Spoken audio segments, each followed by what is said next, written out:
69 લાગે 49 થાય. લોટરી કોને લાગી? જેને લાગી એનો નિયમ. જીવન ગણિતથી જીવાતું નથી, જીવન આમ જીવાય. ક્યારે કયા સ્વરૂપે તમારી પાસે શું આવી જશે તમને ખબર નથી, ખાલી પાત્રતા કેળવો. ઈશ્વર કહે છે તું ડાયો થઈ જા, હું તને બધું આપીશ. આપણે કહીએ તું પહેલા આપ, પછી હું ડાયો થઉં. આટલો જ ફરક છે સફળ અને નિષ્ફળ માણસોમાં. સફળ માણસ નિષ્ફળ માણસ જ્યાં છોડી દે છે, સફળ માણસ ત્યાંથી પકડે છે. આપણે પરિસ્થિતિને બદલવા તૈયાર નથી. હવે આપણે તો આજ છે, શું થવાનું હતું? અમદાવાદમાં એક ચા વેચવાળી બાઈ રોજની 2 લાખ રૂપિયાની ચા વેચે છે સાહેબ. ઓડી ગાડી રાખે છે બંગડી વાળી, અને આપણે ચાલુ કે મારુતિ એ હુસતું જ નથી. ધંધો શું કરું, મરી જાય ને પાર આવે. કોઈ લાઈન જ નથી, કોઈ દિશા જ બતાવતું નથી. એક અંબિકા દાળ વડા વાળો છે અમદાવાદ ઝેવિયર્સ પાસે, 5 લાખ રૂપિયાની ભજીયા વેચે રોજ. હાલા કેટલા કમાતો હશે? અમારે શું કોઈ સપોર્ટ નહીં. તને સાલા સપોર્ટ નહીં, ધીરુભાઈ બી આવી જાય ને તો તું એને બી ભિખારી કરે. મારા જીવનના 500 પ્રસંગો છે સાહેબ, એક પૈસા વગર કામ કર્યું છે અને ઈશ્વરે ઊભું રાખ્યું નથી. 500, more than 500 times. See the grace of God. Take the risk. तुम अगर रिस्क नहीं लोगे तुम्हारी लाइफ रिस्की हो जाएगी. પણ આપણે સાહસ લેવું જ નથી. આપણે તો પાછી શીખવવાનો ફાતળા બનાવવાની જમાત ચાલુ છે. બેટા ચાદર હોય એટલા પગ પોળા કરવા, ચાદર હોય નહીં બેટો પગ પોળા કરે નહીં. પછી બીજું બેટા સંતોષથી જીવવું, મારો બેટો કોઈ કરે જ નહીં. અને બેટા નસીબમાં હશે તો મળશે. આપણે ભાઈ નસીબ જ આવા હે, હવે હું જન્મ્યા હોય પૂરું કરો.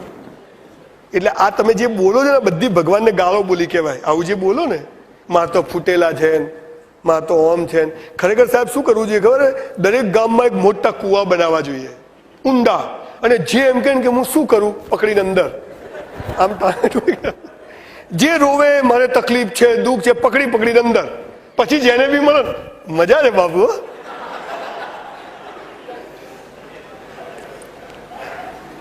પૈસા કમાવા મહેનત કરવી આપણા હાથમાં છે, ફળ આપવું ઈશ્વરના હાથમાં છે.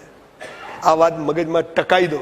અને 1 રૂપિયો હરામ ના આવ્યો ને તો રોવડાઈને વ્યાજ સાથે તમારી ઓલાદને પણ ચૂકવવા પડશે. 2 दिन की चांदनी फिर अंधेरी रात.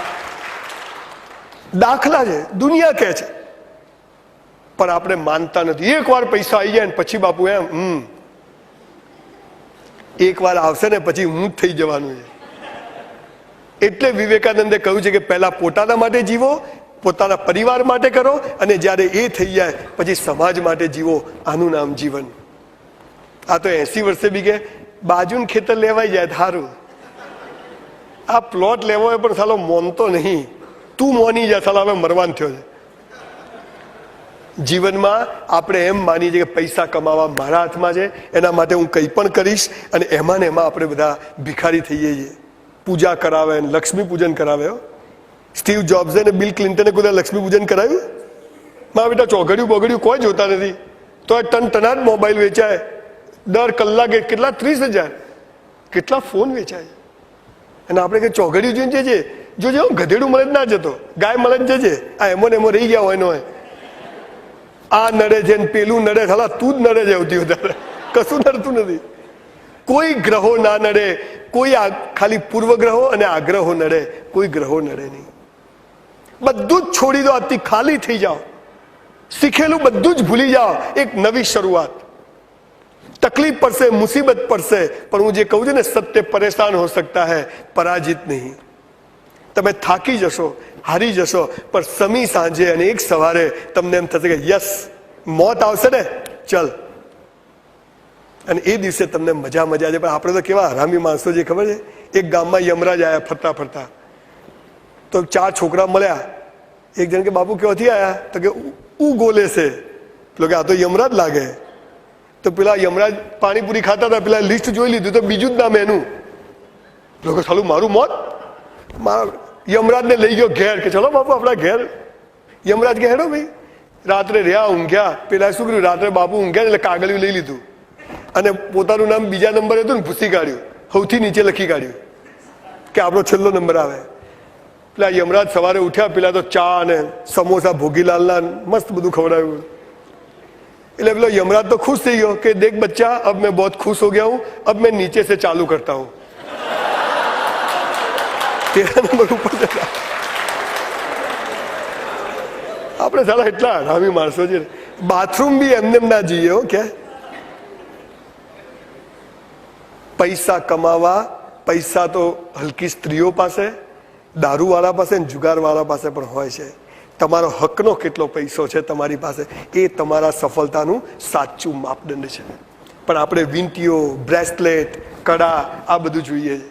આ પર્સનાલિટી નથી, આ તો જોખમ છે. અને એટલે તો ઇસ્લામમાં તો સોનાને બી વર્જિત ગણ્યું છે કે દેખાડો કરવો નહીં.